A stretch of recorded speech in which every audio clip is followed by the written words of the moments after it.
اس سے زیادہ خوبصورت، ڈیٹیلڈ اور انفارمیٹیو ویڈیو آپ نے آج سے پہلے کبھی نہیں دیکھی ہوگی۔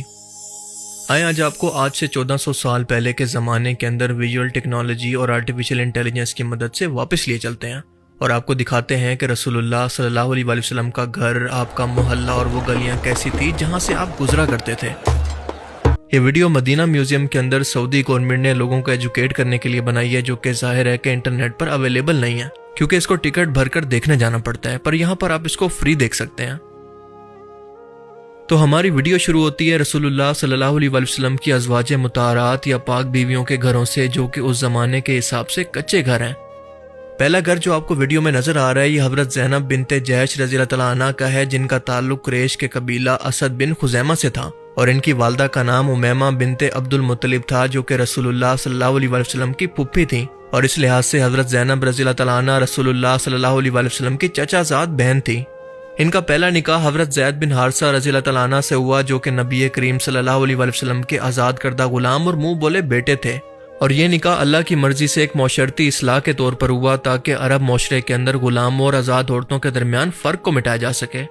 پر اس نکاح کے بعد ان دونوں کے درمیان طبیعت کا میل نہ ہو سکا اور یہ نکاح زیادہ عرصہ نہ چل سکا۔ آخر کار حضرت زید نے ان کو طلاق دے دی، اور حضرت زینب رضی اللہ تعالیٰ عنہ کا نکاح رسول اللہ صلی اللہ علیہ وسلم سے خود اللہ تعالیٰ نے آسمانوں پر فرمایا۔ سورہ الاحزاب آیت 37 کے اندر اللہ فرماتا ہے کہ پھر جب زید نے اس سے تعلق ختم کر لیا تو ہم نے تمہارا نکاح اس سے کر دیا تاکہ مومنوں پر اپنے منہ بولے بیٹوں کی بیویوں کے بارے میں کوئی تنگی نہ رہے۔ اور رسول اللہ صلی اللہ علیہ وسلم سے نکاح کرنے کا مقصد یہ تھا کہ اللہ تعالیٰ نے اس رسم کو توڑ دیا کہ آپ کے منہ بولے بیٹے آپ کے حقیقی بیٹے نہیں بن سکتے۔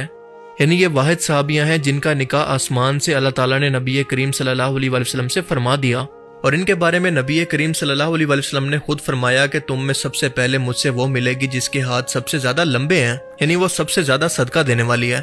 خلیفہ دوم حضرت عمر رضی اللہ تعالیٰ عنہ کے دور خلافت کے اندر ان کا انتقال ہوا۔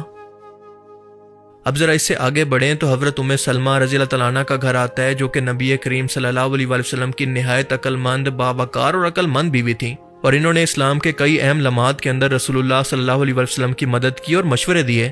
آپ سب لوگوں کو یقیناً صلح حدیبیہ کا مشہور واقعہ تو یاد ہوگا، جب 1400 صحابہ کرام احرام پہن کر عمرہ کے لیے مکہ مکرمہ پہنچے، لیکن مکہ کے سرداروں نے انکار کر دیا۔ تب آپ صلی اللہ علیہ وسلم نے مکہ کے مشرک سرداروں سے صلح حدیبیہ فرمائی، اور صلح کے بعد نبی کریم صلی اللہ علیہ وسلم نے اپنے صحابہ کو 3 بار حکم دیا کہ احرام کھول دو اور اپنی قربانی کر لو،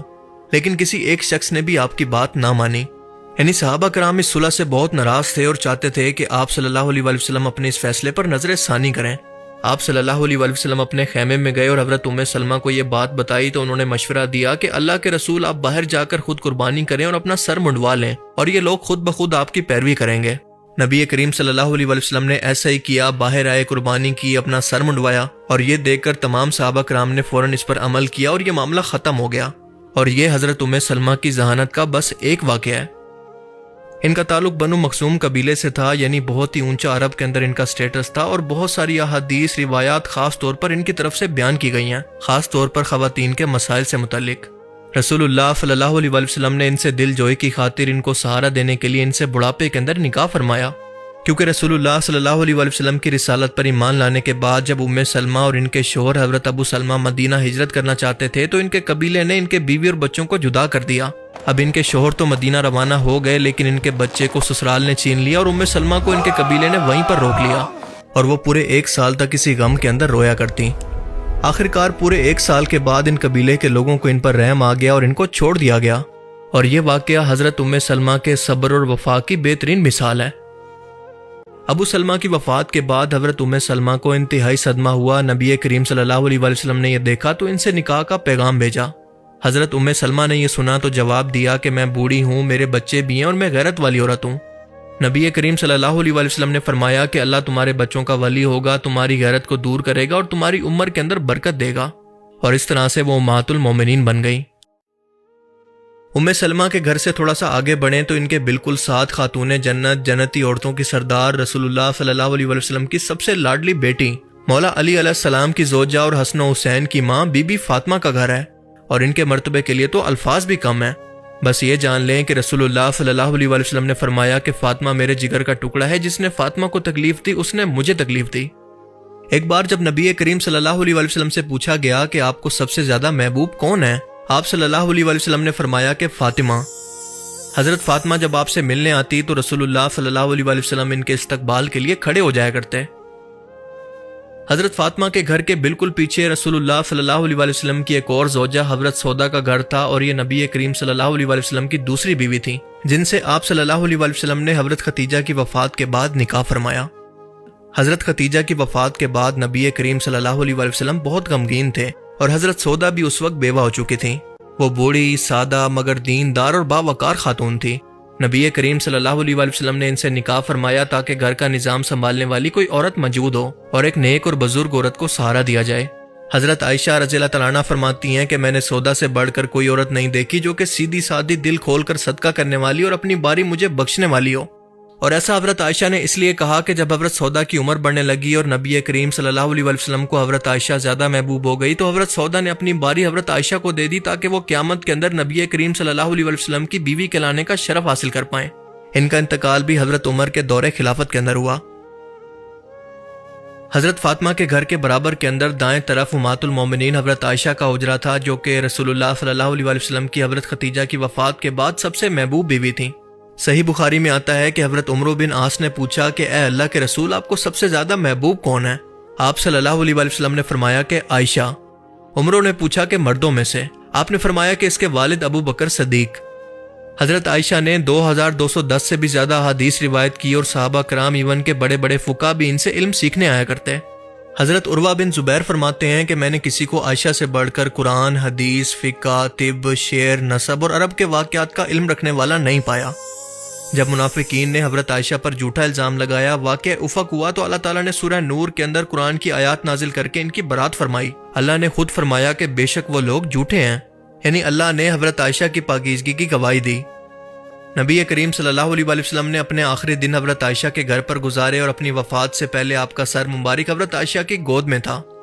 آپ صلی اللہ علیہ وسلم کا مسواک بھی انہی کے ہاتھ سے ہوا، یعنی آپ نے اس کو چبا کر نرم کر کے رسول اللہ کے منہ میں دیا، اور یہ مقام کسی اور بیوی کو حاصل نہیں ہوا۔ حضرت عائشہ کے ساتھ ہی برابر کے اندر حضرت حفصہ کا گھر تھا، جو کہ دوسرے خلیفہ حضرت عمر بن خطاب کی بیٹی تھیں۔ ان کے پہلے خاوند حضرت انیس بن حذافہ غزوہ بدر کے اندر شریک ہوئے اور یہاں پر شہید ہو گئے۔ حضرت حفصہ رضی اللہ تعالیٰ عنہ پڑھی لکھی اور لکھنے والی خواتین کے اندر شامل تھی، اور قرآن کو محفوظ کرنے والی حافظات میں سے بھی تھیں۔ انہوں نے قرآن کریم کی ایک تحریری کاپی کو اپنے حجرے کے اندر محفوظ رکھا۔ نبی کریم صلی اللہ علیہ وسلم کی وفات کے بعد قرآن کے جمع کیے گئے نسخے کو حضرت حفصہ کے پاس رکھا گیا تھا، اور اس طرح سے ان کا حجرہ قرآن کریم کے تحفظ کا پہلا سرکاری کتب خانہ بھی بن گیا۔ اب بڑھتے ہیں حضرت عائشہ کے حجرے کی طرف، جس کا 360 ویو آپ دیکھ سکتے ہیں۔ 5 بائی 6 میٹر لمبائی چوڑائی اور 2.5 میٹر اونچا، جس کے اندر آپ صلی اللہ علیہ وسلم کے آرام کے لیے بستر موجود تھا، ایک پانی کا مشکیزہ، ایک چراغ اور کچھ معمولی سامان تھا۔ یہی وہ مقام ہے جہاں پر نبی کریم صلی اللہ علیہ وسلم نے اپنی زندگی کے آخری دن گزارے، اور یہیں پر آپ کی وفات ہوئی، اور آج بھی آپ وہیں پر دفن ہیں۔ آج روضہ رسول اسی جگہ کے اوپر موجود ہے، کیونکہ انبیاء کرام کو وہیں پر دفن کیا جاتا ہے جہاں پر ان کا انتقال ہوتا ہے۔ حضرت عائشہ کے گھر کا مین دروازہ کھجور اور بانس سے بنا ہوا تھا، جبکہ گھر کچی مٹی اور پتھروں سے بنا ہوا تھا، اور اس کی چھت کھجور کی شاخوں، اون اور چمڑے سے ڈھکی ہوئی تھی، اور بارش کے اندر یہاں سے پانی ٹپکنے لگتا۔ حضرت عائشہ کے گھر سے جڑا ہوا ایک دروازہ مسجد نبوی کا دروازہ بھی تھا، اور یہ دروازہ جو آپ دیکھ رہے ہیں یہ وہی دروازہ ہے جو مسجد نبوی اور گھر میں آنے جانے کے لیے استعمال ہوتا۔ آئیں ذرا اب اس دروازے سے اندر داخل ہوتے ہیں، اور یہ تھا مسجد نبوی کا نقشہ آج سے 1400 سال پہلے۔ 11 ہجری میں رسول اللہ صلی اللہ علیہ وسلم کی وفات کے بعد جب حضرت ابو بکر کا انتقال ہوا، تب وہ کیونکہ والد تھے اور محرم تھے تو بنا کسی پردے کے حضرت عائشہ گھر کے اندر جا سکتی تھیں،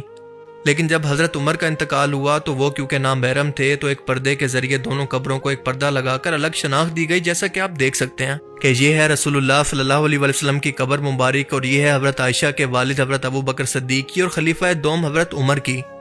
اب رسول پاک صلی اللہ علیہ وسلم کی قبر کو الگ کرنے کا مقصد یہ تھا کہ لوگ رسول اللہ کی قبر کی زیارت کر سکیں اور یہاں پر آ کر سلام عرض کر سکیں۔ اور آپ کو بتاتا چلوں کہ اسی حجرے کے اندر ایک چوتھی قبر کی جگہ بھی موجود ہے، جو کہ حضرت عیسیٰ علیہ السلام کے لیے مخصوص ہے کہ جب وہ واپس آئیں گے تو اسی جگہ پر دفن ہوں گے۔ سال 92 ہجری کے اندر ولید بن عبد المالک نے مسجد نبوی کی توسیع کروائی تو حضرت عائشہ کا حجرہ بھی مسجد کے اندر شامل ہو گیا تاکہ لوگ آسانی سے روضہ رسول کی زیارت کر سکیں۔ اور اسی ٹائم کے اندر حجرے کے گرد ایک دیوار تعمیر کی گئی اور اس دیوار کو 5 کونوں والی دیوار بنایا گیا تاکہ قبر کی طرف کوئی بھی شخص آ کر سجدہ نہ کر سکے۔ اب اس کا مطلب یہ ہے کہ اس ٹائم کے اندر بھی قبر پرست مسلمان موجود تھے جن کو روکا گیا۔ اب اس کے بعد کئی صدیوں تک آنے والے بادشاہوں نے قبر مبارک کو محفوظ رکھنے کے لیے متعدد دیواریں بنائی، پردے لگائے، لکڑی اور پتھر کی دیواریں تعمیر کروائی، جس کا مقصد یہ تھا کہ لوگوں کو کسی بھی طرح کی شرکی ایکٹیویٹیز سے روکا جائے، ان قبروں کی شناخت باقی رہے اور لوگ قبروں کو معبود نہ بنا لیں، اور اسی وجہ سے زائرین کے لیے باہر سے ہی سلام کی اجازت رکھی گئی۔ 654 ہجری یا پھر 1254 عیسوی کے اندر مسجد نبوی کے اندر آگ لگ گئی، جس سے چھت، ستون اور کچھ حجرے متاثر ہوئے۔ مسلمانوں نے اس کے لیے دل کھول کر چندہ دیا اور مسجد کو دوبارہ تعمیر کیا گیا، اور پھر اس کے بعد قبر مبارک کو مکمل طور پر بند کر دیا گیا، اور آج کوئی بھی شخص قبر مبارک کو براہ راست نہیں دیکھ سکتا۔ سلطنت عثمانیہ کے سلطان عبد المجید اول نے مسجد کو خوبصورت طرز کے اندر سنگ مرمر، سبز گنبد اور نقش و نگار سے مزین کیا۔ موجودہ سبز گنبد یا پھر قبۃ الصخرہ اسی دور کے اندر بنا، اور اس ٹائم سے لے کر آج تک سنہری جالیوں کو پکڑ کر زائرین باہر سے اسلام پیش کرتے ہیں، لیکن اس کے اگر اندر جھانکنے کی کوشش کریں تو اندرونی طور پر کئی تہہ دار پردے، پتریلی دیواریں اور لوہے کی جالیوں کا نظام ہے، اور پیچھے کہیں جا کر زمین سے تھوڑا سا نیچے رسول پاک صلی اللہ علیہ وسلم کی قبر مبارک موجود ہے۔ اس پر پوری میری ایک الگ سے ویڈیو موجود ہے، جسے اگر آپ دیکھنا چاہتے ہیں تو یہاں پر کلک کر کے اس کو دیکھ سکتے ہیں۔ تب تک اگر آپ کو میری یہ کاوش پسند آئی تو اس ویڈیو کو ضرور لائک کیجیے، اور اب میں ملوں گا آپ سے ایک ایسی ہی نئی انٹرسٹنگ ویڈیو میں۔ تب تک کے لیے اپنا بہت سا خیال رکھیے گا۔ Thanks for watching this video. اللہ حافظ۔